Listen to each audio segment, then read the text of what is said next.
Bonjour et bienvenue pour cette nouvelle séquence des paroles de la vie éternelle avec Marc Joseph. Nous sommes aujourd'hui le 24 novembre 2023. 24 novembre 2023, et c'est encore un jour de grâce et de bénédiction que nous avons à vivre avec la présence de Jésus-Christ dans nos vies. Jésus-Christ qui nous dit, chacun, je suis avec toi tous les jours jusqu'à la fin du monde. Et rien ne peut empêcher que Jésus-Christ soit avec toi parce qu'il a décidé de t'accompagner et de ne jamais t'abandonner. Et quelles que soient les circonstances que tu vas avoir à vivre durant cette journée, il convient de ne jamais oublier que Jésus-Christ est avec toi. Tu n'es pas seul. Quand tu traverses la rue, les gens te voient traverser tout seul ou toute seule. Mais toi, tu sais que tu n'es pas seul. Jésus-Christ est avec toi. Et je suis venu te rappeler ça ce matin en te disant, pas de panique devant les circonstances, pas de terreur, pas de peur, pas de déprime. Tu n'es pas seul. Jésus-Christ est avec toi pour te garder, pour te conduire, pour te protéger. Il est là pour répondre à tes prières. Et Jésus-Christ te dit, je le répète encore, je suis avec toi tous les jours jusqu'à la fin du monde. Fais de cette promesse de Jésus-Christ une perpétuelle réalité dans ta vie. Et tu verras, même s'il y a des difficultés, Jésus-Christ ne t'abandonnera jamais. Il a même dit que tu peux prier en son nom. Tout ce que tu demandes au Père en son nom, il le fera pour que le nom du Père soit glorifié. Donc, ton bonheur va apporter de la gloire au Père. Jésus-Christ va t'aider pour que tu sois vainqueur, pour que ta vie soit une réussite. Et la réussite de ta vie, ce sera la gloire de Dieu. Et avant de lire avec toi le passage de l'évangile de Jean, je vais prendre le temps de prier avec toi. Peut-être tu n'avais personne pour prier avec toi ce matin. Moi, je suis venu prier avec toi. Pour que la présence de Jésus-Christ remplit ta vie et que ta vie soit comblée de la grâce de Jésus-Christ. Prions ensemble. Père, dans le nom de Jésus, je me tiens devant toi avec mon frère, je me tiens devant toi avec ma sœur, qui se trouve en communion avec moi dans cette prière. Et je proclame ta bénédiction sur sa vie durant cette journée. Que cette journée soit pour elle, soit pour lui, une journée de grâce, une journée de bénédiction. Et quoi qu'il puisse arriver, que ta présence lui soit accordée comme tu l'as promis. Et tu connais ses attentes. Tu connais même les prières les plus secrètes de son cœur. Merci de bien vouloir les exaucer. S'il y a des maladies, des souffrances dans son corps, dans le nom de Jésus, je proclame la guérison. Au nom de Jésus, je proclame la guérison de mon frère, la guérison de ma sœur qui participe à cette prière avec moi. Pose ta main là où tu as mal, si tu es malade. Dans le nom de Jésus, Jésus a dit, tu imposeras les mains aux malades et les malades seront guéris. Je ne suis pas à côté de toi pour t'imposer les mains, mais mon esprit est avec toi. L'esprit de Jésus est avec toi. Pose ta main sous ton corps et proclame la guérison. Et crois à cette guérison dans le nom de Jésus. Et son corps manifeste une bonne santé maintenant. Quelle que soit la maladie qu'il puisse avoir en son corps, eh bien, au nom de Jésus, quelle que soit la maladie qui puisse être dans ton corps, eh bien, je les détruis maintenant par la puissance de Jésus-Christ. Amen. Père, je te dis merci, parce que c'est toi qui réponds à la prière. C'est toi qui guéris. C'est toi qui sauves. À toi donc, la gloire, Papa. À toi l'honneur. À toi nos adorations et nos louanges. Dans le nom de Jésus-Christ. Amen. Amen. Je vais continuer la lecture de l'évangile de Jean. Nous prenons le temps qu'il faut à chaque verset. Hier, nous avons parlé de Nicodème, du dialogue Nicodème avec Jésus-Christ, lorsque Jésus-Christ va lui dire, en vérité, si un homme n'est né d'eau et d'esprit, il ne peut entrer dans le royaume de Dieu. Ce qui est né de la chair est chair, ce qui est né de l'esprit est esprit.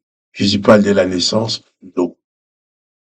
Nous pouvons prendre ça dans plusieurs sens, à savoir, le bébé dans le ventre de sa mère, il est dans l'eau, il s'est développé dans l'eau. Ensuite, à la naissance, bien, il est chair, oui, il est plus dans l'eau. Mais il dit naître d'eau et d'esprit. En parlant de cette naissance d'eau et d'esprit, nous pouvons penser aussi baptême. Baptême, Jésus lui-même s'est fait baptiser dans l'eau. Par contre, Jean-Baptiste, qui est venu, qui a commencé à baptiser les gens dans l'eau, avant même de baptiser Jésus-Christ. Jean-Baptiste, en parlant de Jésus, disait, celui qui vient après moi est plus grand que moi. Moi, je vous baptise d'eau. Mais lui, qui est plus grand que moi, il vous baptisera du Saint-Esprit et de feu. Du Saint-Esprit et de feu. Donc, naître d'eau et d'esprit. La naissance d'eau. La naissance de ta mère. Du ventre de ta mère, tu es dans l'eau, tu sors de l'eau. Le baptême, tu passes dans l'eau. Mais la naissance de l'esprit, c'est l'esprit de Jésus-Christ qui vient dans ta vie, qui redonne vie à ton esprit.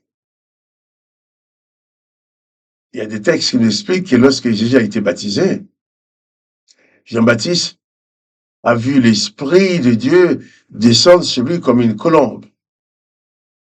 Et tous les gens qui étaient là, dont Jean-Baptiste, ont entendu la voix du Père qui disait, celui-ci est mon Fils bien-aimé, en qui je mets toute mon affection. Ta naissance d'eau, ton baptême en fait partie. Je ne sais pas si tu es encore baptisé, ou si tu ne l'es pas encore. Mais tous ceux qui sont baptisés d'eau, je ne parle pas des bébés qui ont mis quelques gouttes d'eau sur la tête, c'est pas ça. Le baptême par immersion, comme Jésus a été baptisé dans le fleuve Jourdain.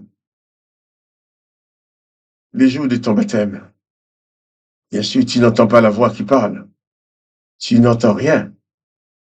Mais je te dis que le jour de ton baptême, le Père a dit exactement la même chose qu'il a dit pour Jésus. Le jour de ton baptême, le Père a dit, celui-ci ou celle-ci est mon fils et ma fille bien-aimée, en qui je mets toute mon affection. Et toi et moi, nous sommes appelés à nous installer dans cette dimension spirituelle, que nous ne soyons pas uniquement chair, qui mange, qui boit et qui va mourir et c'est terminé, mais que nous soyons aussi esprit qui va demeurer éternellement dans la présence du Père avec Jésus-Christ. Nous lirons un peu plus tard dans Jean 14 quand Jésus dit, eh bien, je m'en vais vous préparer une place. Lorsque la place sera prête, je reviendrai et je vous prendrai avec moi. Nous avons en nous cette espérance que Jésus-Christ nous prépare une place. Mais nous n'allons pas entrer dans cette place avec notre corps charnel. C'est pour ça que nous avons besoin de naître de l'esprit pour que dans cette dimension spirituelle, nous puissions entrer dans la présence de Jésus-Christ. Jésus-Christ dit, ce qui est né chair est chair, ce qui est né de l'esprit est esprit. Jésus nous donne la possibilité d'avoir une vie spirituelle, d'avoir une vie de l'esprit qui nous permet d'hériter, qui nous permet d'entrer dans l'héritage de la vie éternelle que le Père nous donne en Jésus-Christ. Et c'est cette dimension spirituelle qui va nous permettre aussi de dominer sur les puissances démoniaques qui sont des esprits qui veulent torturer des corps. Mais si nous sommes en Jésus-Christ, nous sommes remplis de la présence de Jésus-Christ, nous avons la présence de Jésus-Christ, eh bien nous pouvons dominer tous ces mauvais esprits-là parce qu'ils n'ont aucun pouvoir sur ceux qui sont en Jésus-Christ. Alors, que le nom de Jésus-Christ soit béni, que toi aussi tu sois béni. Nous allons revenir encore demain matin sur ces mêmes passages, encore de Nicodème, parce que le dialogue de Nicodème avec Jésus-Christ, c'est un dialogue intéressant. Nous reviendrons dessus. Mais Jésus-Christ dit à Nicodème, si un homme n'est né d'eau et d'esprit, il faut naître de nouveau. Il faut être baptisé. Il faut devenir fils et fille du Père par le baptême dans le nom de Jésus-Christ. Et que nos vies soient complètement transformées par cette présence bénie qui est celle de Jésus-Christ. Que le nom de Jésus-Christ soit glorifié, soit béni, mais que toi aussi tu sois béni. Quant à moi, Marc-Joseph, je te rappelle de ne pas oublier qui j'aime, si tu aimes la vidéo seulement, clique sur j'aime, en sorte qu'elle soit proposée à beaucoup plus de personnes. Et je te dis, le Seigneur Jésus est avec toi selon sa promesse. Pas de panique, pas de déprime. Élève ton âme à Jésus-Christ et sois vainqueur. Que le nom de Jésus-Christ soit béni. Que toi aussi tu sois béni. Et quant à moi, Marc-Joseph, je te dis, n'oublie pas les petits coups de pouce. Si tu aimes la vidéo, dis que tu aimes pour qu'elle soit proposée à d'autres. Sois béni. Et à demain.